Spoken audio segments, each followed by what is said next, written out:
All right. We're taking all the best old school wisdom and blending it with the top new school methods to bring you the optimal coaching strategies. This is the 80-20 Baseball Podcast with Coach Bo.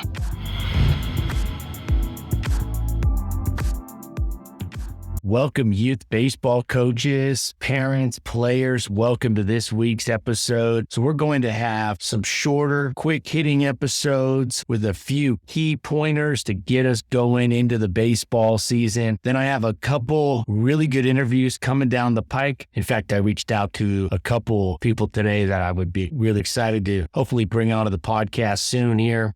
If you wouldn't mind, leave a review for this podcast. That's a great way to support the podcast, and share it with a friend.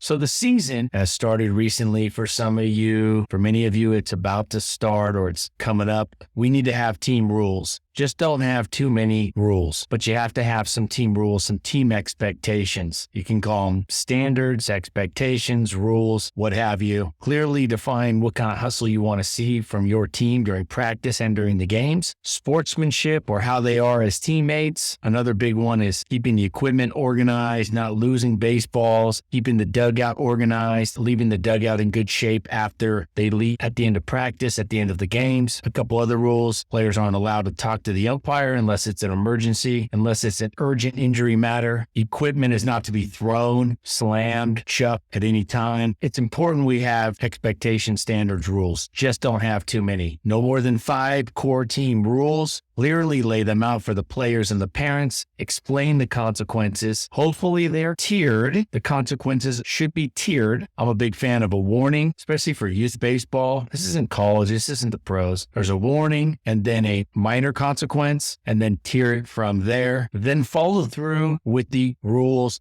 the consequences throughout the entire season. Avoid the gray area. Try to keep it as black and white as you can. There will be times where you do not want to enforce the rule, where you're hoping the player didn't see you, see them do what they did. This is normal. All coaches deal with this and feel this and go through this. It's important that if you have rules, they are upheld, because the only rules you have are actually the rules that you uphold. The rest don't exist. Even if they're written on paper somewhere or on an email or on the bulletin board, keep in mind you're going to have to say no to certain rules, and that's okay. Because if you have a plethora of rules, you will have no rules. Have the core 4, the core 5 rules. If you word them properly, like no throwing of equipment, that covers helmets, gloves, batting gloves, bats, catcher's gear, water bottles. So think of it as an umbrella policy on some of these rules without being too vague. All right. Now, when you're coaching up your player skills, avoid teaching the movements in steps. This has been around since time immemorial, coaching things in steps. This is so common. I highly recommend avoiding this or doing it very rarely. Maybe just the first time you teach a skill. I'm not a big fan of this. I know a lot of you are doing this right now. I get it. You have to trust me on this. It's better to teach the moves in slow motion, but the full movement, the full skill, the full action, than it is to break it into robotic steps and parts. Athleticism is fluidity. The game of baseball is not broken down into steps and parts. Step 1, 2, 3, 4, 5. It's rigid. It's robotic. It's the opposite of athleticism. So if you're trying to scaffold and you're trying to start the skill at a basic entry point, you're trying to teach the skill coming from a basic level, a basic entry point. Think, how can I teach this skill with a drill or training environment that's slower? So slow it down rather than break it into steps. Think slow, not steps. When you're breaking down the throw, maybe you have the players do a slow motion throw, working on a couple of the key components that you've addressed or discussed, but don't have them hold it at the 5 checkpoints. We're ingraining bad habits. We're ingraining bad motor skill, motor movement habits. So teach it slower, not in steps. And this may not involve their movements. It may involve the pitching machine, or one that I really like to do almost every practice is hit some slower ground balls to start your ground ball drills. Slow down the ground balls. Slower pitches to your hitters to start. Opt for slower movements when training up, when scaffolding skills and skill development, rather than breaking it into parts and steps, robotic movements. I know this is done on all the fields across the country and it's been done forever and ever. There's a better way to do it. I just think think what's happened is nobody stepped back and questions it. And if you question it and go, man, we're trying to teach our kids to be athletic. We don't want that rigidity, that robotic movement. We want him to be an athlete. We want to have him more fluid, smoother. Okay, well, let's teach it that way then. Slow the environment down rather than breaking the movement into steps. Slower movements, not rigid stop and start movements. All right, let's crush through this. Trying to hit you with a bunch of good stuff to get you going out there on the field to be great coaches. Thank you all for being coaches. It's not easy to be a coach, but I'll tell you what, it's one of the most rewarding things at the end of the day. At the end of the line, when we're sitting there looking back on our lives, there will be very few things that will bring you as big a reward with regard to how you feel you've given back or how you believe you've given back to your community, to your family, than coaching. So thank you all for being coaches. You should be proud of yourself for being coaches. It's easily one of the best things to hang your hat on. And it's really awesome to be a coach at any level, but when you're doing it at the youth level and even the high school level, man, that's something to be really proud of because you're giving back. You're not doing it to make a bunch of money. You're doing it to make a huge impact. Or even if that's not why you got into it, you will make a big impact that can last a lifetime, no doubt about it. A good coach can change a game. A great coach will change a life and can impact all the lives of the kids that you work with. So thank you all for what you're doing. Last thing we're going to hit on, speaking of hitting, how often do good hitters swing at strikes and balls? And how often do they swing at meatballs, cookies, pitches right down the middle in their hitting zone? So this is something I want to go dig on a little bit. I'm not going to dive in too much on the stats, but for example, a guy like Luis Arraez or Luis Arraez, one of only 2 players to win a batting title in both leagues in the last 125 years. Now, I'm not as big a fan of the batting title as a lot of other coaches and baseball fans. I'm big on run production, which batting average has some real big voids with, but nonetheless, you're still a good hitter if your batting average is high. And you have to swing at the right pitches. Luis Arraez swings at 71% of the pitches in the heart of the zone. 71%. Now, that's actually lower than what the average swing rate on pitches over the heart of the plate are. It's actually an 80%. So the average for major league players, but shouldn't be a whole lot different for youth baseball. A good pitch is a good pitch. It's all relative to the level, right? Pitch over the middle of the plate is a good pitch over the middle of the plate at any level. Good pitch to swing at, that is, a good pitch to hit. 80%. And the average major league player swings at 65% of the strikes.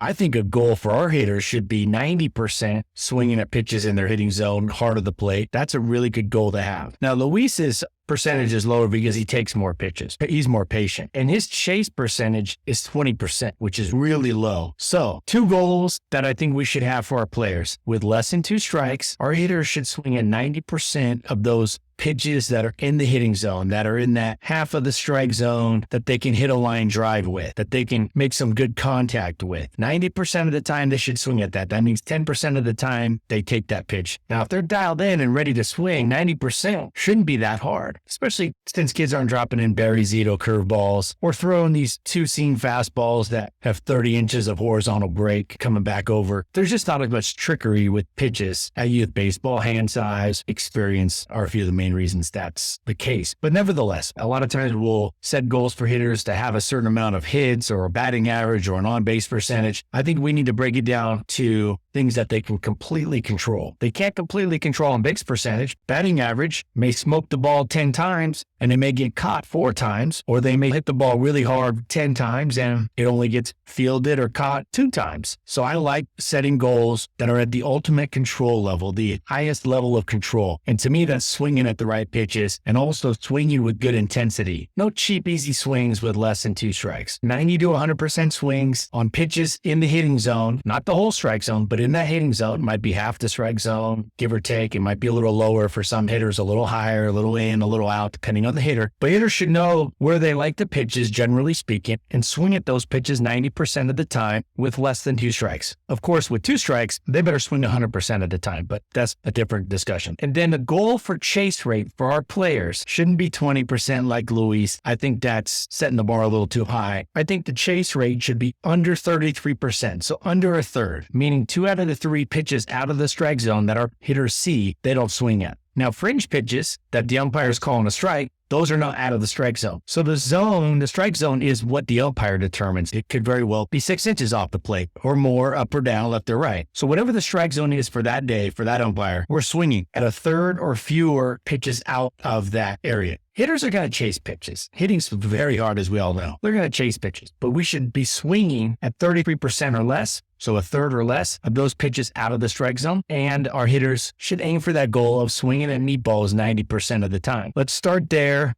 Next week, we'll talk about some 2-strike goals. There's 3 really good things we talked about in a very concise amount of time here. Specific hitting goals for our players, team rules as we get going with the season, and how to teach and scaffold skill development, avoiding robotic, rigid, step-by-step instruction, but rather use slow motion movements, smooth, slow motion movements. All right, I hope you guys like this. As always, coming ad-free. Never made $1 on this podcast. We're in our 6th year. I'm just trying my best to give back to the baseball community, trying to bring not just an ad-free, fast-paced podcast, but one that questions everything, optimizes coaching, and prepares you to go out there, not just be the best coach you can be, but really level up coaching across the board, give you the coaching mindset to optimize and to level up your coaching. With that said, I did get an email today, really cool baseball app, wanted to sponsor the show, and I told them, let's talk down the road. I'm not opposed to it, especially if it's a really good app. Thought this one was really good. So I told him we'll talk in the summer. I want to keep this thing rolling along like this for the time being so we can efficiently, in our busy schedules, get some great information to go out there and be great coaches. All right, everyone. Hope you have a wonderful week. Email me, Coach Bo at 8020baseball.com. Hey, the contact page on the website, guess there was a little glitch on that. The reCAPTCHA deal, the robot filter thingamajig was covering the submit button on the contact page. That got fixed. So if any of you were trying to reach out,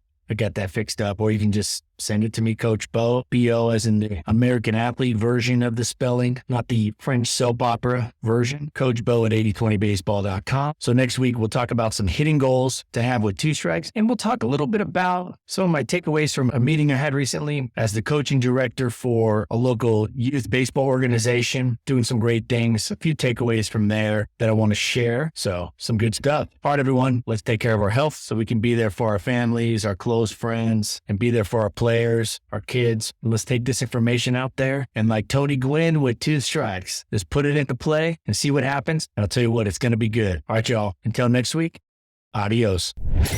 This has been the 80-20 Baseball Masterclass. Take it to the field.